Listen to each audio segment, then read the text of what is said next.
Well, what's up guys, this is Daniel from Arms Family Homestead, and today's video is going to be just a little bit different. The other day I told you guys I got my first real decent paid speaking engagement. So let me explain this for just a second. I'm a part of a hunting show that's on the Pursuit channel called Final Descent Outdoors, and the host of that show is a good friend of mine named Brad Clay. And Brad makes most of his living not from being a host of a television show on the Pursuit channel, but as a speaker for speaking engagements at men's retreats and wild game dinners and all kinds of things like that. Apparently somebody decided to open the door and let the dogs out. But Brad had an event come up and he couldn't speak at this church, and he called me and said, hey, would you be willing to take my place and speak at this event? And that was something that Brad's kind of hinted around at me doing a few times in the past. I've never really been much on speaking engagements. I can talk to the camera all day. Speaking to a crowd, that's a little bit different. But it's something I feel like God has led me to do. I've spoke a few other times, mostly smaller events. One about this size one time, but it was just a 5-minute deal, not a whole lot to it. This was the first time I'd been like the title speaker or the main speaker of the night, and this was a big crowd. So it was a church in Rush Springs, Oklahoma called Victory Fellowship Church. They had a beast feast, as they called it. They fed everybody steaks. Guys, there were like 250 people there. It was an incredible time. But I told you guys that my good friend Brian from Smoky CNC Woodworks came and filmed the whole speech for me. And I'm not going to show all of it. I'm going to cut some of it out because it was probably, I don't know for sure, 30 or 40 minutes long. Really, Bella? I don't need those kisses. Anyways, it was probably 30 or 40 minutes long. So I'm going to trim it down and show you guys kind of the gist of the talk. This is something that's really exciting for me, something that I look forward to doing more in the future. I don't know how often, but it's exciting stuff. I love it. It was a great time. It was awesome getting to share my testimony with the crowd, and they gave away a lot of great prizes. It was a lot of cool stuff. It was so much fun. But anyways, I'll roll that for you guys. Okay, so like he said, I'm a trooper. Is it loud enough? Is the microphone working? You guys good? Okay, so I'm a trooper with Oklahoma Highway Patrol. That's my day job. I want you to understand there's a difference in a trooper and a preacher. Preachers talk for about 30 minutes. Troopers talk on the side of the road for about 5. So bear with me, we're going to get through all this. I do a lot of different things. I've been with the Highway Patrol for like he said, almost 14 years. That's my day job. Final Descent Outdoors is a hobby. It's a fun thing. So I've learned a lot over my almost 14 years with the Highway Patrol. You see a lot of things that you wish you would have never seen.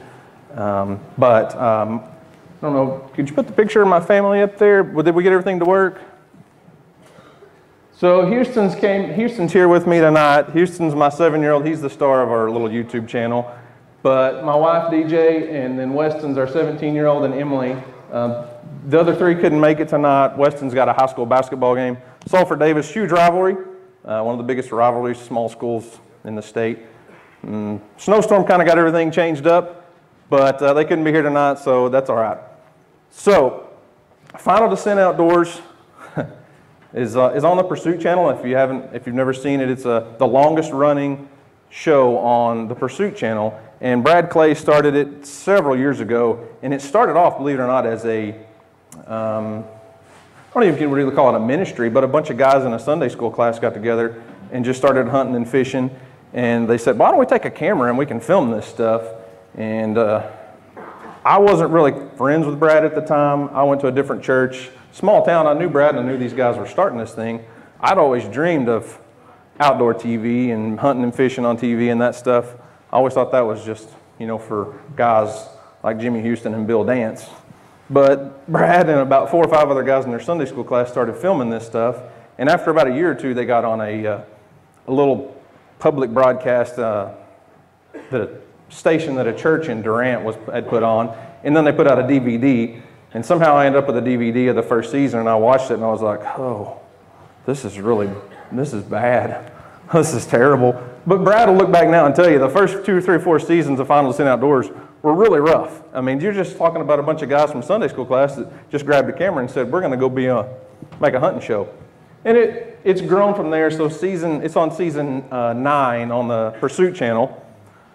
And the way I kind of got tied in with that was I was watching these guys kind of like a lot of other people, kind of poking fun at them. And when I would see those guys around town, I'd be like, hey, the audio was terrible on this. I couldn't even hear what you were saying. Or just different stuff like that. So I thought, man, they're doing it. Why don't I just pick up a camera and film some stuff? Well, Weston, my 17-year-old, was about 8 at the time. And I said, man, I'll just start filming. He was wanting to get into hunting.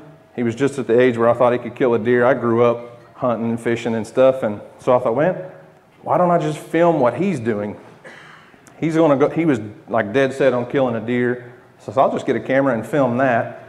And that was kind of my start into YouTube. That was why I started a YouTube channel, because I thought, I got all these deer stories. Everybody goes and, has their deer stories with their buddies, and nobody believes it because you don't have proof unless you just have a picture of a deer. So why not film this stuff? So I started filming Weston, and lo and behold, he kills like a 5-point buck the first year, just a little small deer. The second year, I was trying to film myself during archery season.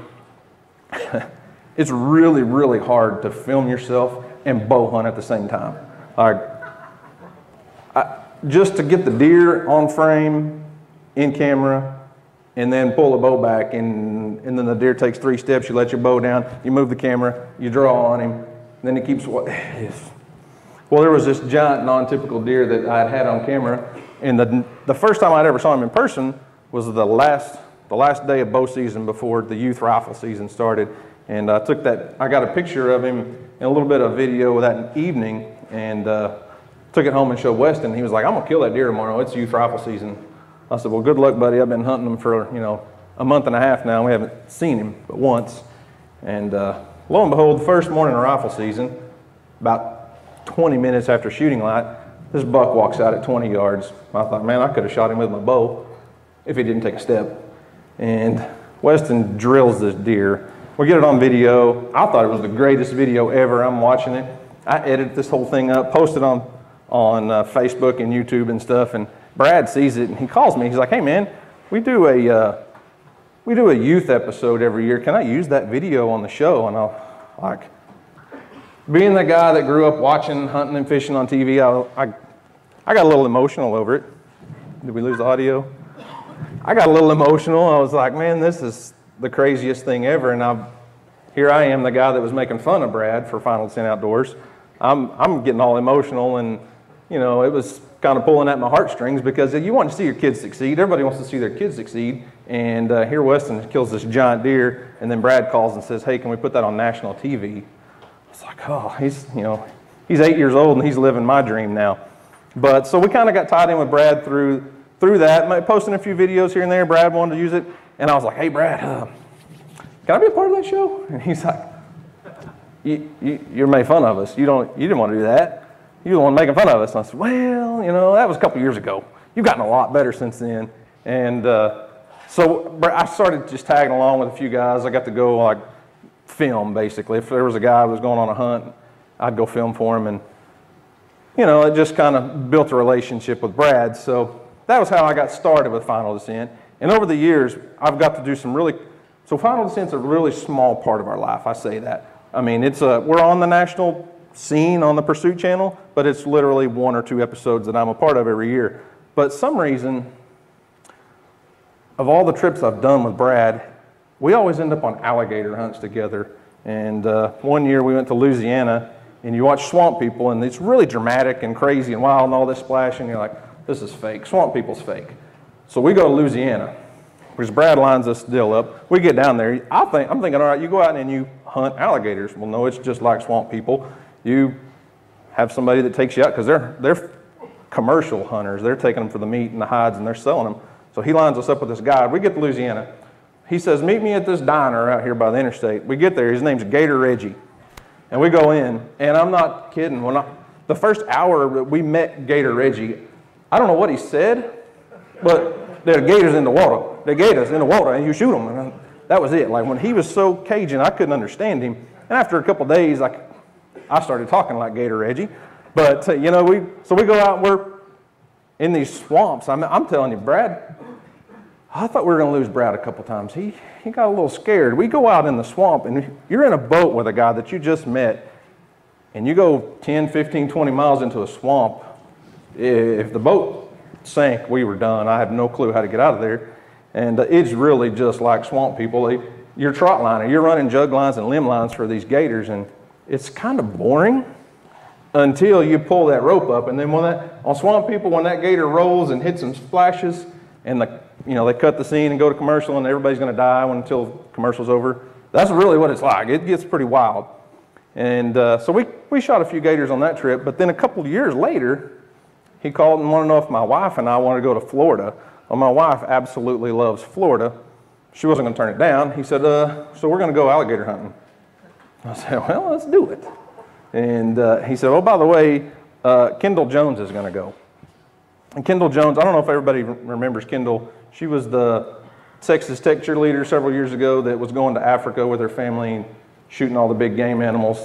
And PETA and all the haters got after her, blew her up on social media, and overnight almost got about 1 million followers on Facebook and Instagram and kind of become overnight famous. He said, Kendall's going to go with us. I was like, well, my wife's going. It's good. So I got to know Kendall on that trip by spending about 8 hours one night. They just said, we're going to harpoon these alligators this time. So we're on airboats, and Kendall's looks like she's wearing a tree stand harness because they tie her into the boat because you're in an airboat, and if you hit something, the person on the front's. Well, after about 8 hours of watching Kendall stab at alligators, whew, that was a long night. She finally actually found a gator that we were cruising along, and you could shine a spotlight at night and the gator's eyes glow. And this alligator was swimming with a dog in its mouth, like a dog. And we ended up hunting that alligator for about 3 hours, and she finally was able to harvest that alligator. But anyway, so final descent, I've got to do a lot of cool stuff. But like I said, that's just a very small part. On the YouTube side of things, holy cow. God has blessed us in some incredibly amazing ways. And I want to get into some other stuff about gifts and all that stuff. But like I said, we started off just filming literally what we were doing. We're just filming our daily life and just filming hunting and adventures on our property. And it's grown to about 230,000 subscribers now. I think we're about 30 million total views, and we get about 130,000 views a day. And after watching what Brad was doing with Final Descent, so Final Descent is the only hunting show on television that I know of that has a devotional at the end of every episode, which is really, really unique. It's really cool because there's so many things that we can do to praise God that don't involve sitting in a church. I mean, this is a unique event. This is awesome. It's incredible. It's a great way to get people in a church. But I truly believe there's so many other ways that we can serve God and praise God. And Brad kind of opened my eyes to that with Final Descent Outdoors and doing the devotionals in every episode. So with YouTube, I don't necessarily do a devotional in every episode. I don't try to take it that far. But I just made a commitment early on that this was going to be a good, clean, wholesome, family-oriented Christian thing that I could do, and then kind of sneak the gospel in my own ways here and there. And that's kind of what I've done, for the last 7 or 8, 9 years.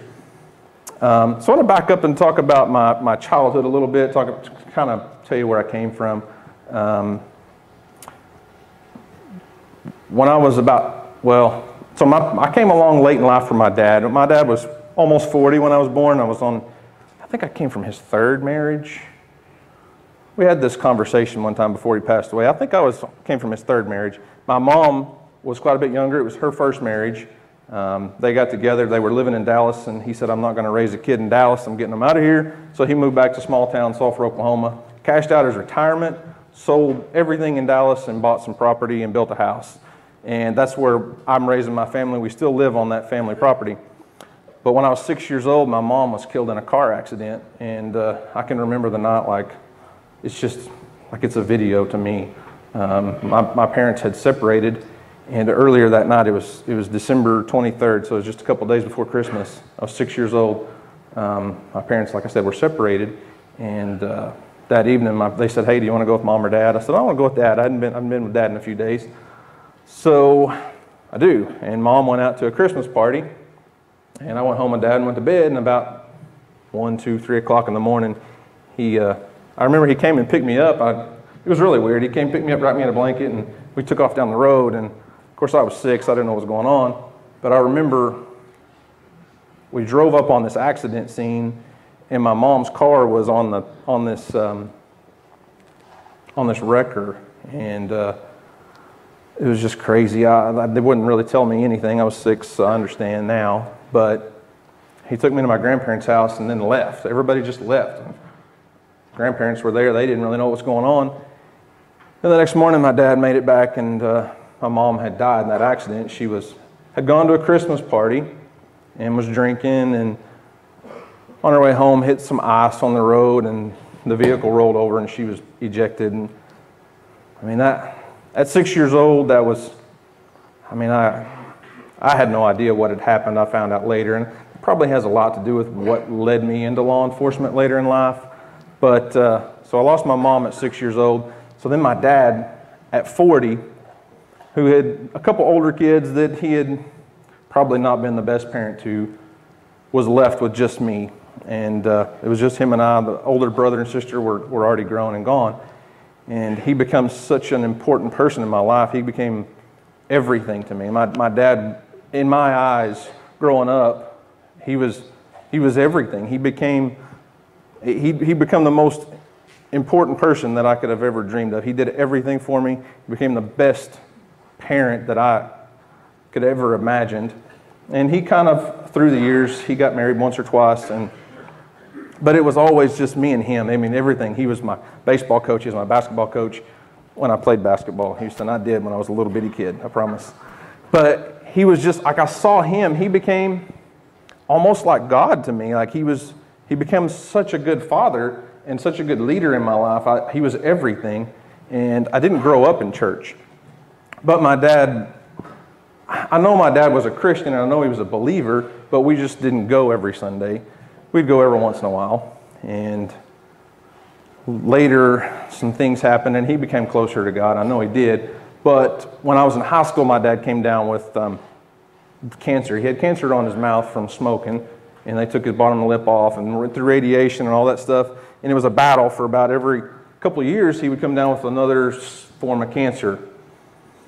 In 2005, I met my now wife. I was in college, just living the college life, just partying and drinking and doing everything, probably not doing what I should. I'd gone to church some as a kid. I got saved at a revival when we had a Baptist preacher come in that jumped and screamed and hollered, and he really did a good job of scaring me down the aisle. I got saved, I got baptized, but I don't know, I was just more scared than anything with that old Baptist preacher. And but in college, it was just living that typical college life. Well, I'd met DJ, who's my wife now, and I had no idea what was coming. I had no idea that God was going to teach me some incredible lessons about God's timing. I just saw everything unfolding in such a way, and everything happened at once. In 2005, my dad was diagnosed with lung cancer, and I was just in college. I was coming home from school one day, and he called and said, "Hey, I need you to come over. We got to talk." And he'd gone to the doctor that day and got a diagnosis for 6 months. They said, "You got 6 months." And this was a man that I saw as he was invisible. He was everything. Like, I was in my senior year of college. I had met this girl that I thought I was going to marry. I mean, my dad was, like, he was everything, and he was going to be there for it. He was going to be there for graduation. He was going to be there for my marriage. He was going to be there for my kids. And he got this diagnosis that said, "You got 6 months." And he passed away from every kind of cancer you could imagine. It just destroyed him in a matter of 6 months. He died 2 days after Christmas in 2005. That 6-month diagnosis was within a month. So I'd lost my mom 2 days before Christmas and my dad 2 days after Christmas. I'm 21 years old. My senior year of college, fixing to graduate. I had just got accepted into the Highway Patrol Academy. That was like there was one thing that my dad instilled in me was you're going to be somebody. I'm going to put you through college. I'm going to make sure you go to college. I'm going to make sure you do this. I'm going to make sure. And he was, whether it took a whip or whatever he had, he was going to get me to succeed. And he's gone. Like he just done. And I was lost. And everything happened so fast. But one thing I know is God put my wife in my life at the perfect time. She had Weston before we started dating. He was 3 years old when we started dating, and my dad just latched onto him like a grandkid immediately, and I just could see all this going on. It was going to be the perfect life, and then he's just ripped away. What I didn't understand was God has a way of timing things. It's God's timing. It's God's plan, not ours. It was what I saw as my plan, what my dad had instilled in me for so many years of what was going to happen and how life was going to be. Just was like somebody took a piece of paper and ripped it up and said, nope. But that was God's plan, and he taught me so many things in such a small amount of time. From December of 2005, my dad passed away of cancer. I watched him literally melt away in about 2 months. We went camping and fishing in October, and in December he died. It was how fast he went downhill. And God taught me so much about timing. He gave me this beautiful woman who changed my life, and without her, there's no way there's no way I would have made it through that senior year of college when I had just lost my dad, was planning on going to the OHP Academy and being gone for 6 months, which was a super stressful time in my life. So many things happened. But it all worked out, and I know God had a plan. I know God still has a plan, and it taught me to trust His plan and not my own. It's just, I guarantee you God has a plan for every person in this room. He gives you talents, He gives you gifts, and we're going to read about that in just a second. But I just want you to know God has a plan. You may not know what it is today, but trust me, He does, and He'll always be there for you. So I pulled this quote off the internet. Imagination is everything. It's the preview to life's coming attractions. So they say Albert Einstein said that. Imagination is everything. It's the preview of life's coming attractions. So back on the Final Descent thing and the YouTube thing for us, those are just things that I really truly believe God put on Brad's heart and God put on my heart, not knowing where it was going to go in the beginning. Everything you see in this world comes from someone's imagination. Not too long ago, even when I was a kid, if you wanted to talk to your girlfriend on the phone, you had to walk over in the same room as your parents, pick up the phone, and talk. And we all dreamed, hey, someday I want to be able to pull out my phone and I'm going to go outside and talk to my girlfriend. Well, now everybody's got an iPhone in here and you can FaceTime whoever you want to FaceTime. That came from somebody's imagination. That's something that God put on somebody's mind, okay? So we just don't know. I mean, all those thoughts that come into your head, some of those things God's putting in your mind for a reason. Imagination is evidence of things not seen because you're the only one that can see it.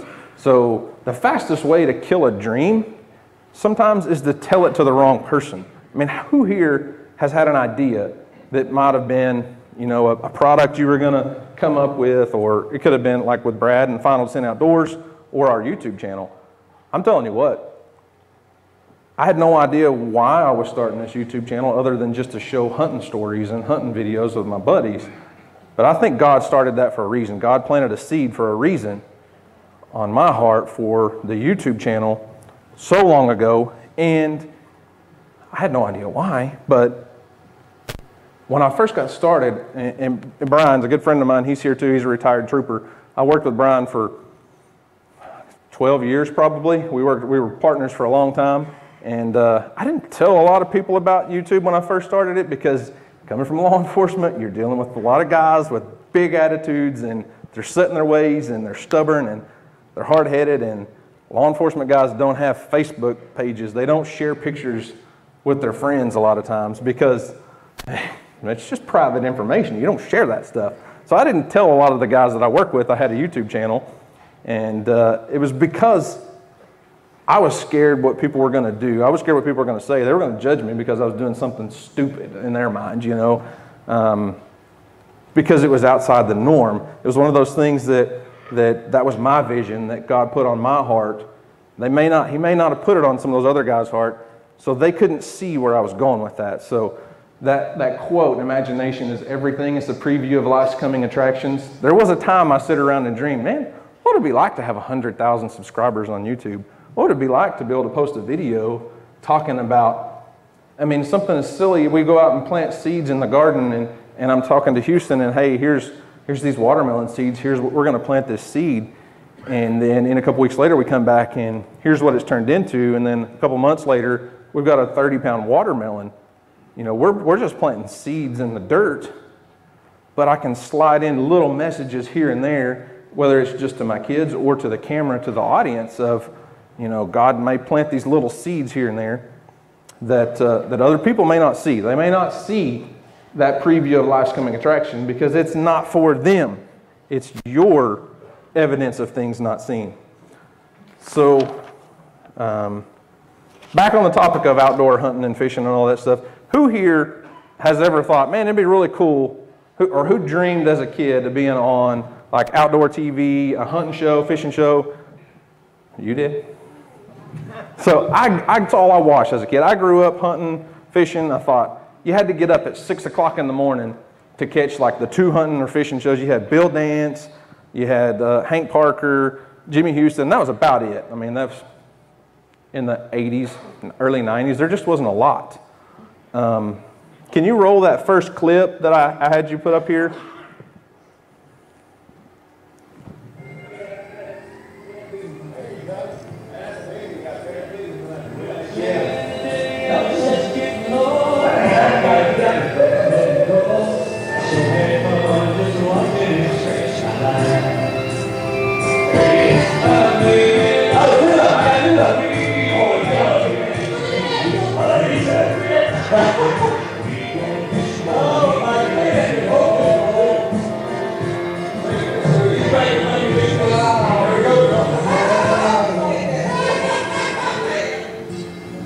So who grew up watching that on TV? Like, that's what I got up on Saturday mornings to watch. I mean, that was it. Jimmy Houston was like the man. Like, Jimmy was, there just wasn't a lot of other options, but Jimmy knew what he was talking about. And Jimmy had this career of fishing for a living. And that was always my dream, hunting and fishing and all that stuff. And so, you know, at some point in time, I was like, we could take this YouTube thing and we could kind of make something of it. But just growing up, I can just, that song right there that Jimmy's got on his intro, I pulled that off of this year's show, but that song's probably been, he's probably had that same intro song for 30 years. Jimmy's been on TV, I think, for 43 seasons. Just fishing with his friends is all it is. But anyways, so Jimmy Houston's a huge inspiration for me. He was a huge deal in my life growing up. That was kind of my Saturday morning piece. But I want to read a little passage, and a lot of people have probably read this or heard it preached on hundreds of times. It's in the book of Matthew. It's the parable of talents. So here's kind of how I see the Gospels, or just the days when Jesus was alive and he had his disciples. And this is just coming from my perspective, but I feel like Jesus always shared parables. So if somebody come up and asked him a question, he didn't just give them a direct answer a lot of times. He was like, all right, boys, sit down. I got a story. And I'm going to tell you this story. And then Jesus would tell this parable. And at the end of it, a lot of the guys were like, did you answer our question? Because I'm not real sure. This could mean about 3 different things. Jesus, what did you mean by that? So parables were like I enjoy reading parables because they have a really good meaning, but then you can kind of see little things that Jesus was trying to teach these guys that probably in the moment went right over their heads. Now we can look at it and study it. And at the time, you know, you're like, oh, okay, this makes sense. So the parable of the talents, I'll read it because I think it's important not to just paraphrase it. It's kind of a long passage, but bear with me. If you've never heard it, it's an interesting story. So it's a story that Jesus made up. Well, I say made up. It's a parable that Jesus tells to kind of teach these guys something. So it's Matthew 25, verse 14 through 30. So bear with me. I'm a trooper, not an English teacher. For the kingdom of heaven is like a man traveling into a far country, who called his servants and delivered his goods to them. And to one he gave 5 talents, and to another he gave 2 talents, to each according to his own ability. And let me back up. And to one he gave 5 talents, to another he gave 2, and to one he gave 1, to each his own ability, and immediately he went on his journey. Then he went and received Then he who had received the 5 talents went and traded them and made another 5 talents. So he took his 5, invested them, and made another 5. And likewise, he who had 2 gained 2 more. So he went and invested his 2 talents and made 2 more. But he who had received 1 went and dug a hole in the ground and hid his Lord's money. After a long time, the Lord of the servants came and settled his accounts with them. So he who had received the 5 talents came and brought the other 5 talents, saying, Lord, you delivered me 5 talents. Look, I have gained 5 more talents.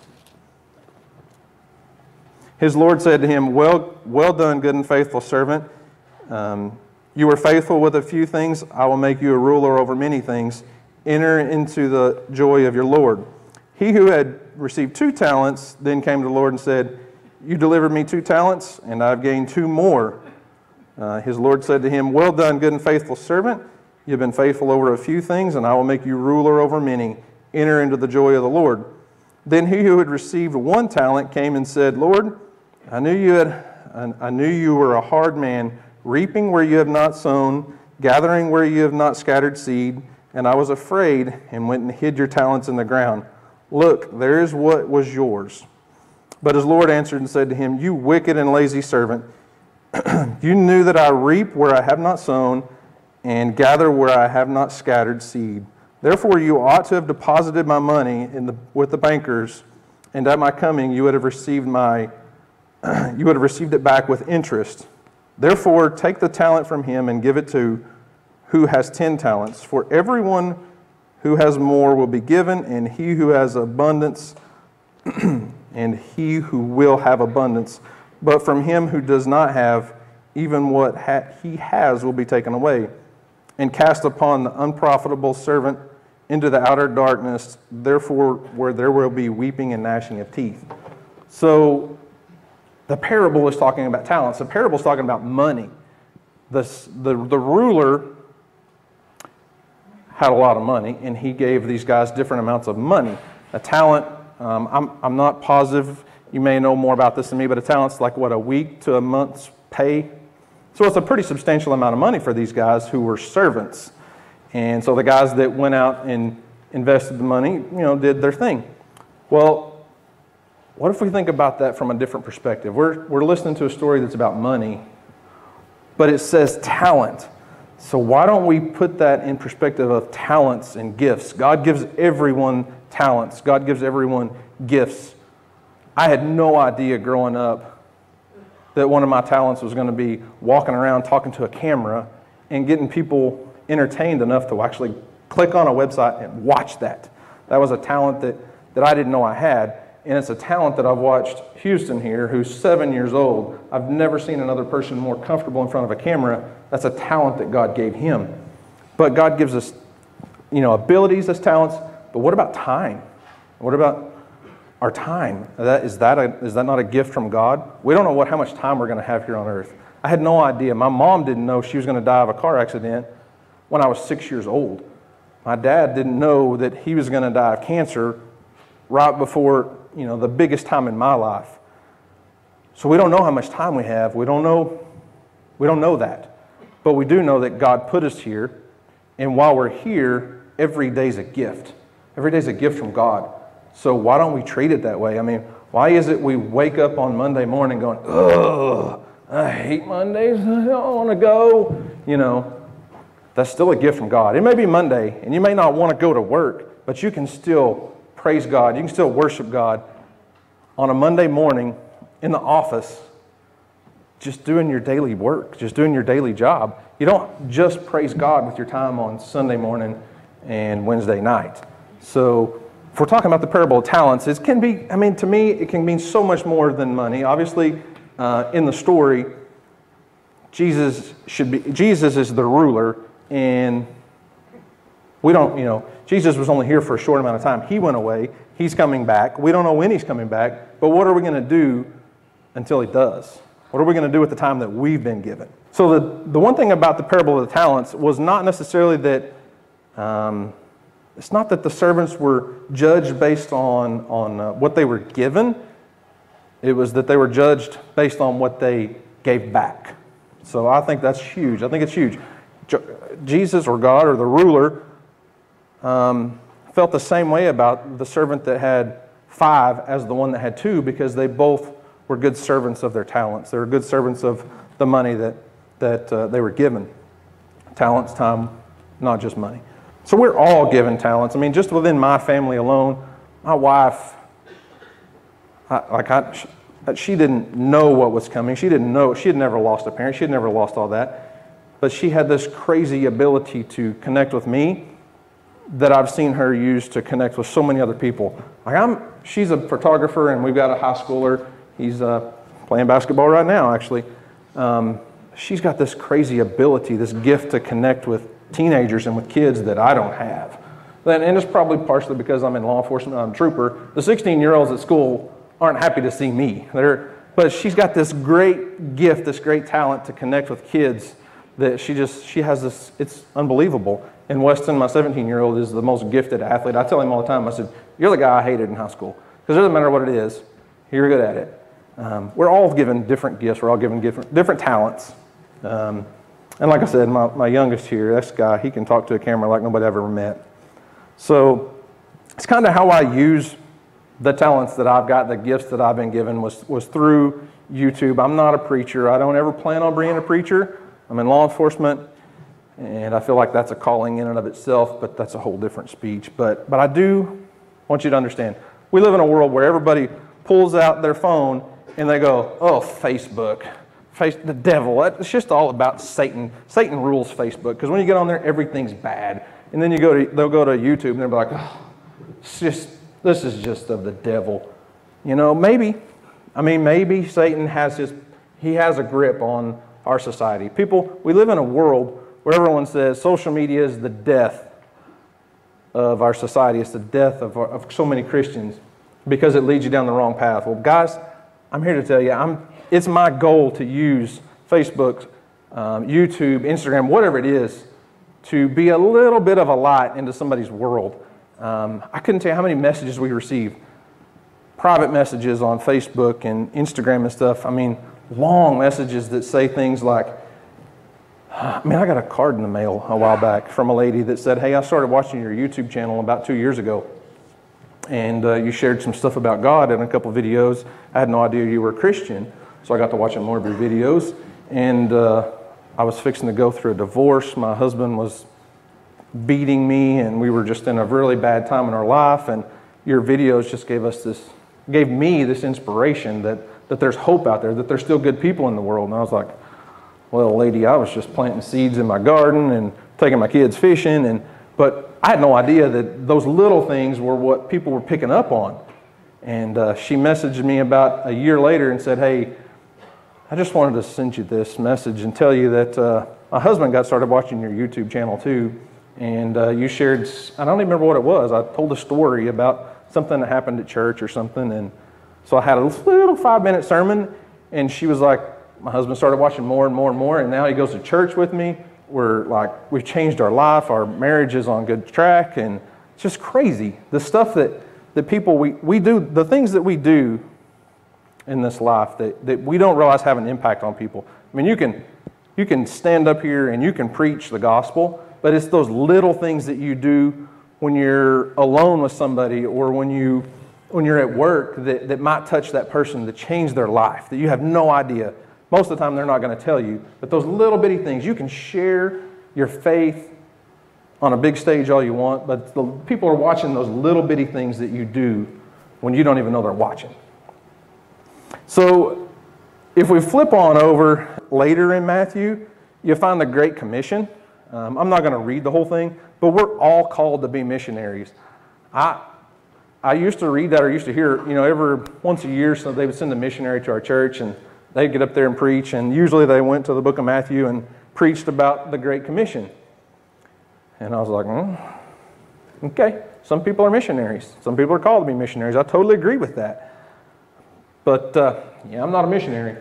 Well, I think Brad kind of opened my eyes to this one. And, we're all called to go out and be missionaries in our own way.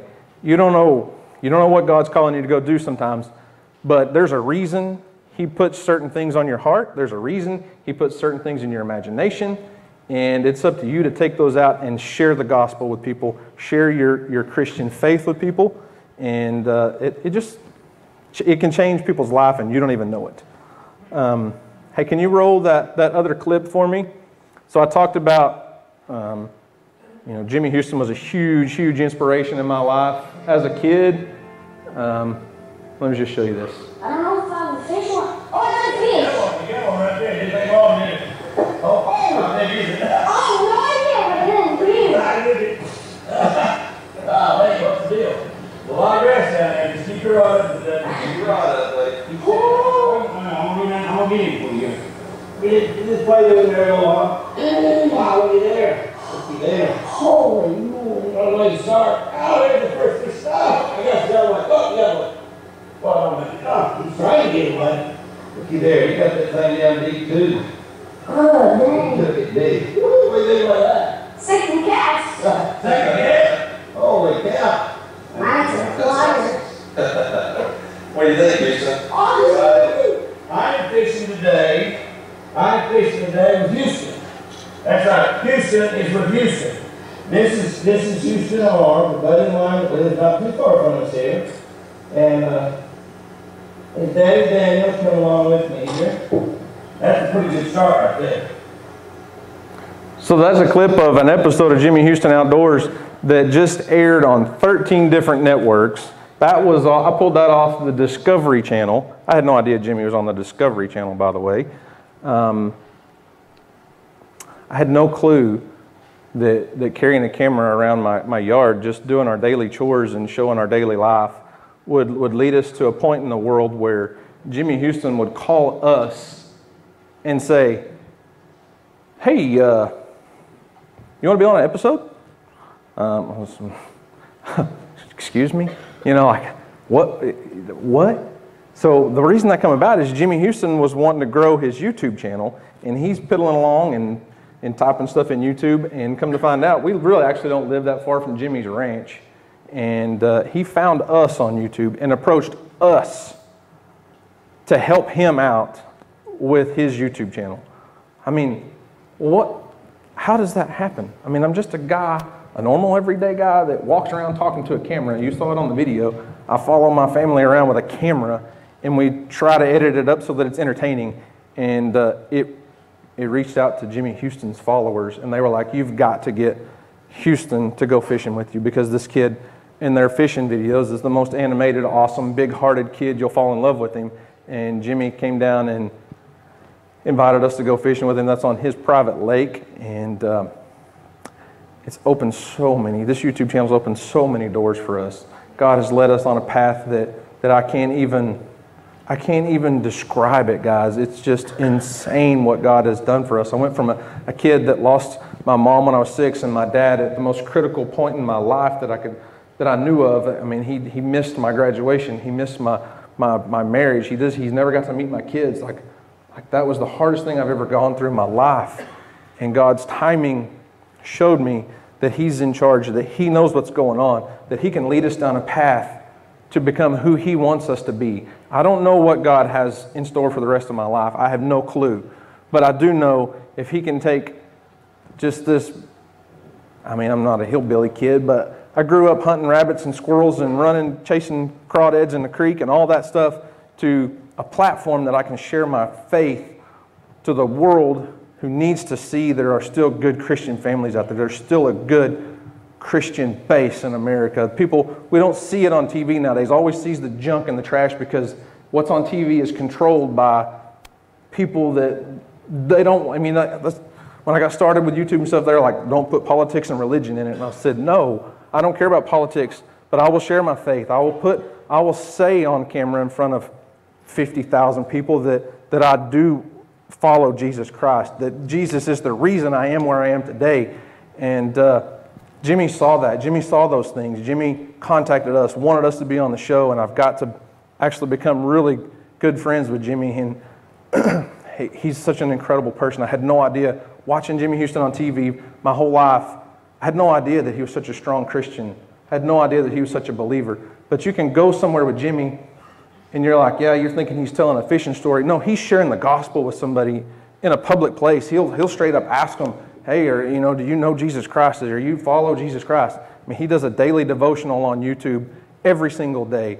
Every video he talks about his Lord and Savior, Jesus Christ. And it's just incredible after watching that man for so much of my life, being such an inspiration in my life, getting to see who he really is and how much of a Christian faith he has is just incredible. And it wouldn't be possible without the people, or with what people say is of Satan and Facebook and YouTube and all that stuff. We can use things that Satan has control of sometimes for Christian good. We don't have to allow Satan to have control over all that stuff. There may be trash and junk on TV. You can turn it off. There's good stuff out there everywhere else. You can go to YouTube, you can go to Facebook, you can target people that you want to follow, that you want to see, that you want to support. And that's the difference in social media and how it can be used for the good of Jesus Christ versus TV. So, that's all I got.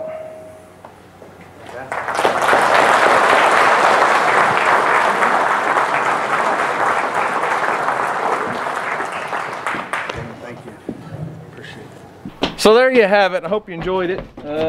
What in the world are you wearing? Why do you have on your mom's coat?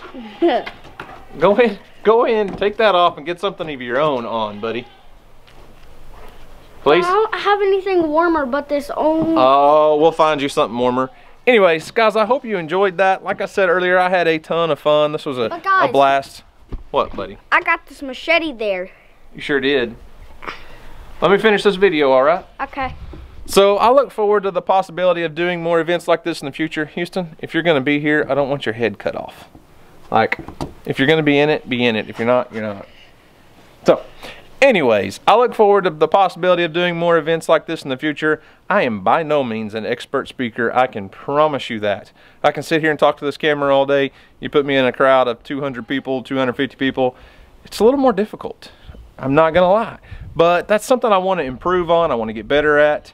And who knows where that might lead. It's just something else that I feel like God's calling me to do. And I enjoyed it. I had a great time. And I hope you guys enjoyed watching it. If you did, let me know in the comment section down below. Guys, as I said, I'm not an expert speaker. So if you want to leave something in the comment section down below that tells me how pitiful of a public speaker I am, you're not pitiful. That's all good too, because I'm not good at it. What, buddy? You're not pitiful at it. Well, thank you. I appreciate that. So anyways, guys, thanks for watching. Hope you enjoyed it. Y'all have a great day. And as always, we'll see you on the next video.